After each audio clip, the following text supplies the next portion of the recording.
నమస్కారం అండి. నా పేరు లక్ష్మి అండి. భగవద్గీత అధ్యాయంలోని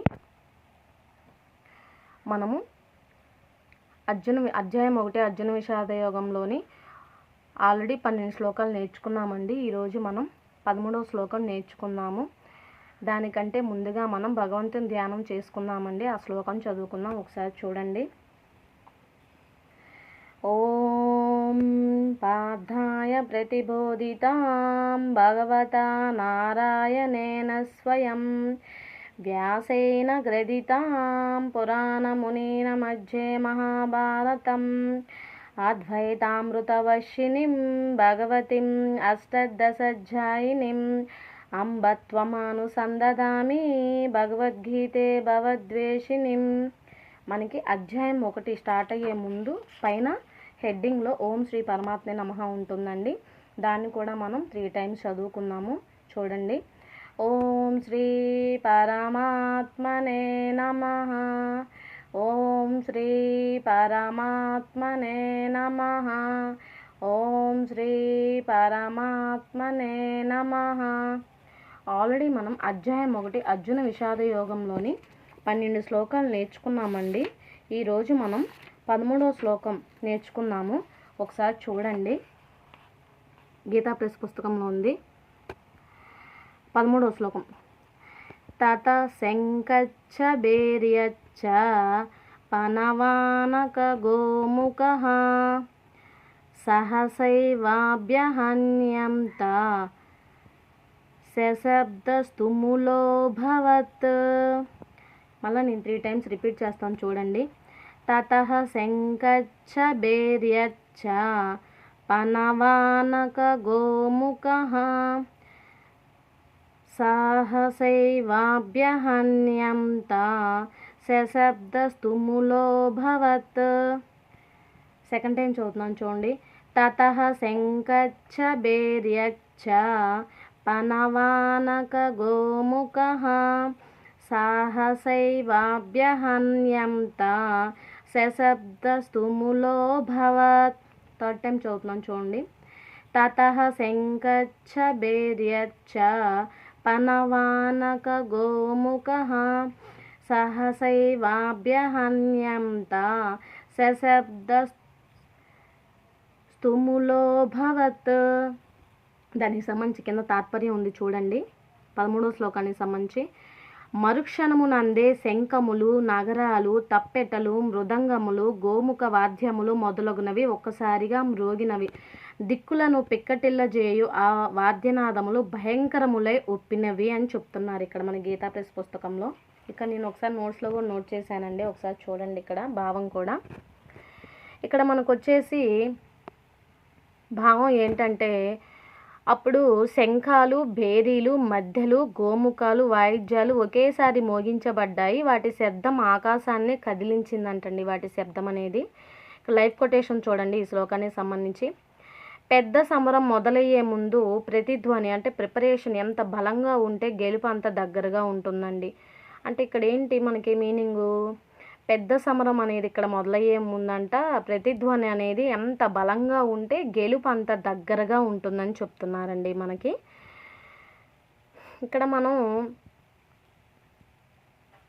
ఈ ఒక్కడ మొత్తం కూడా అక్కడ యుద్ధ వాతావరణంలో వాళ్ళు మోగించిన శంఖాలు, భేరీలు, మధ్యలు వాటన్నిటి గురించి చెప్తున్నారండి. అవి ఏం చేసినాయి అంటే ఆ శబ్దాలనే ఆకాశాన్నే కదిలించేంతగా అవి అక్కడ వాళ్ళు మోగించబడ్డాయి అంట. అంటే ఇక్కడ మీనింగ్ ఏంటంటే గెలుపు అంత దగ్గరగా ఎంత బలంగా అనేవి వాళ్ళు అవి శబ్దాలు చేసినప్పుడు వాళ్ళకి గెలుపు అనేది అంత దగ్గరగా ఉంటుందని చెప్తున్నారండి. రోజు కూడా మనం ఒక శ్లోకాన్ని నేర్చుకుందామండి. అలానే నా యొక్క ఛానల్ని లైక్ చేసి, షేర్ చేసి, కామెంట్ పెట్టి సబ్స్క్రైబ్ చేసుకోండి. నేను కొత్తగా ఇట్లా చేస్తున్నానండి. నేను హౌస్ వైఫ్ని. నేను ఎడ్యుకేషన్ చదువుకున్నానండి. ఎంఎస్సి బీఈడి చదివాను, మ్యాథమెటిక్స్. అయితే నాకు చిన్న బాబు ఉండటం వల్ల ఖాళీ సమయాన్ని ఇలా దేవుడి పెడితే మంచిది, ఎందుకు టైం వేస్ట్ చేసుకోవడం అన్న ఉద్దేశంతో పెడుతున్నానండి. ఈ అమ్మాయి ఎవరో ఇట్లా నోట్ చేసుకొని ఇలా బుక్ చూపిస్తూ చెప్తుంది అని పొరపాటుగా అనుకోమాకండి. ఎందుకంటే భగవంతుడు ఇచ్చిన జ్ఞానాన్ని మనకు తెలిసినంత వరకు కొంతమందికి టైం ఉండకపోవచ్చండి బుక్ తీసి చదవడానికి. ఆ యొక్క ఒత్తులు పొల్లులు సరిగ్గా చదవటం రాకపోయినా కూడా మనకి చదవాలన్న ఇంట్రెస్ట్ రాదండి. ఆ ఉద్దేశంతోనే నేను చక్కగా సీనియర్స్ ఎలా అయితే చెప్తున్నారో వాళ్ళ దగ్గర నేను నేర్చుకొని ఆ శ్లోకాలు నేను కూడా పఠిస్తూ నేను చదువుతూ ఆ తర్వాతే నేను చెప్తున్నానండి. నేను ఎలా పడితే అలా నా నోటికి వచ్చినట్టు ఇష్టం వచ్చినట్టు చెప్పట్లేదండి.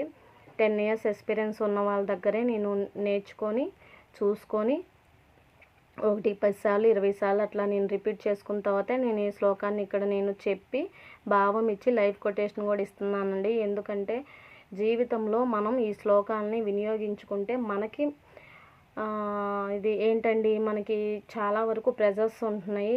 చిన్న పిల్లల విషయంలో కానీ చుట్టూ మనం చేసే పనుల్లో కానీ ఏదో ఒక విధంగా మనకి ప్రెజర్స్ ఉంటానే ఉంటాయి. వాటన్నిటి నుండి మనం బయటపడాలంటే కొంచెం ఉన్న సమయాన్ని ఎప్పుడో ఒక సమయంలో కొంచెం చదువుకుంటే ఆ భగవంతుని తలుచుకున్న వాళ్ళు అవుతాము. మనకి ప్రశాంతత అనేది ఉంటుందండి. ఏముందిలే మనం ముసలోళ్ళం కదా, ముసలోళ్ళు ఎంతో చదువుకోవచ్చులే అనుకుంటే ఆ వయసు వచ్చిన తర్వాత ఉండే ఆరోగ్య సమస్యలు ఉంటాయండి. ఎందుకంటే వయసు మీద పడే కొన్ని మనకి హెల్త్ ప్రాబ్లమ్స్ ఉంటాయి. ఏ వయసులో చేయాల్సిన పని మనం ఆ వయసులోనే చేయాలండి.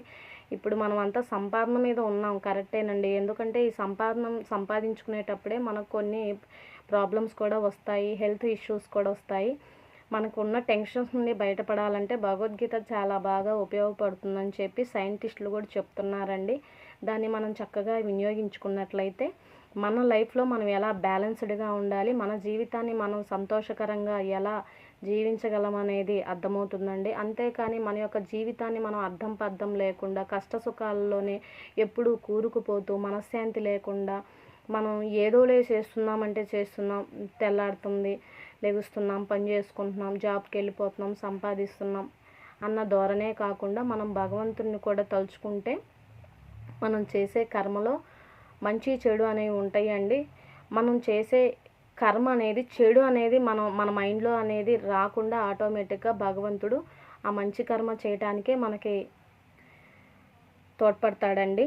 ఎక్కువ శాతం మనకి కొన్ని విషయాలు తెలియదండి. మనం ఏదో తెలుసు అనుకుంటాము, ప్రతిదీ మనం తెలుసు అనుకుంటాము. మనకి తెలిసింది ఏముందండి, భగవంతుడి కన్నా ఆ పరమాత్మకే అన్నీ తెలుసు. మనం ఆయన ఇచ్చిన ఈ మహా గ్రంథాన్ని మనం నాకన్నీ తెలుసులే అనుకుంటే మనం ఎప్పటికీ ఏది తెలుసుకోలేమండి. అందుకని చెప్పి ప్రతి ఒక్క శ్లోకాన్ని కూడా మనకి లైఫ్కి రిలేటెడ్గా మనం యూజ్ చేసుకున్నప్పుడు మనం ఏ సిచ్యువేషన్లో అయినా బ్యాలెన్స్డ్గా ఉండగలిగే శక్తిని ఆ భగవంతుడు ప్రసాదిస్తాడండి. నేను ఏదన్నా తప్పుగా చెప్పుంటే మన్నించండి. ఎందుకంటే ఇప్పుడున్న సమాజాన్ని బట్టి మనం కొంచెం అన్నీ మనం పెద్దవాళ్ళు నేర్చుకుంటూ పిల్లలకు కూడా నేర్పిస్తే పిల్లలు క్షణికావేశంలో ఇప్పుడు చూస్తున్నామండి ఎక్కడికక్కడ కొన్ని చోట్లనేమో పిల్లలు చదువుతూ ఆలోచన నిర్ణయం ఏంటంటే తక్షణమే తీసేసుకొని చాలా చాలా ఇబ్బందులు పడుతున్నారండి పిల్లలు చదువుకునే చోట కూడా. వాళ్ళు ఏంటంటే మనం చిన్నప్పటి నుంచే ఈ పెద్దవాళ్ళు నేర్చుకొని పిల్లలకు కూడా నేర్పించారనుకోండి, వాళ్ళకు కూడా కొంచెం ఆలోచించగలిగే శక్తి అనేది వస్తుందండి. ఏది కరెక్టు ఏది కాదు అన్న ఆలోచన విచక్షణ శక్తి ఆ పిల్లలకు కూడా ఏర్పడుతుంది. కాబట్టి అందరూ కూడా దీన్ని ఆచరిస్తారన్న ఉద్దేశంతో తెలుసుకుంటారన్న ఉద్దేశంతో చెప్తున్నానండి. నన్ను తప్పుగా అనుకోవద్దండి. ఎందుకంటే నాకు ఫస్ట్లో ఏమీ తెలియదు. నేను కూడా ఒక గురువుగారిని అనుసరిస్తూనే చిన్నగా ఈ ఒక్కొక్క శ్లోకాన్ని నేను భగవద్గీత చదువుతూ ఉన్నానండి. నేర్చుకుంటూనే నేను కూడా ఇవి అప్లోడ్ చేస్తున్నానండి.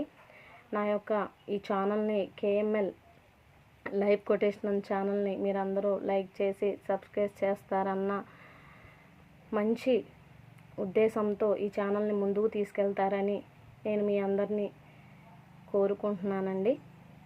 నేను ఈరోజు చెప్పాలనుకున్న భగవద్గీత అధ్యాయం 1లోని అర్జున విషాద యోగంలోని 13వ శ్లోకం పూర్తి అయిందండి. లోకా సమస్త సుఖినో భవంతు, సర్వే జనా సుఖినో భవంతు. ఓం శాంతి శాంతి శాంతి.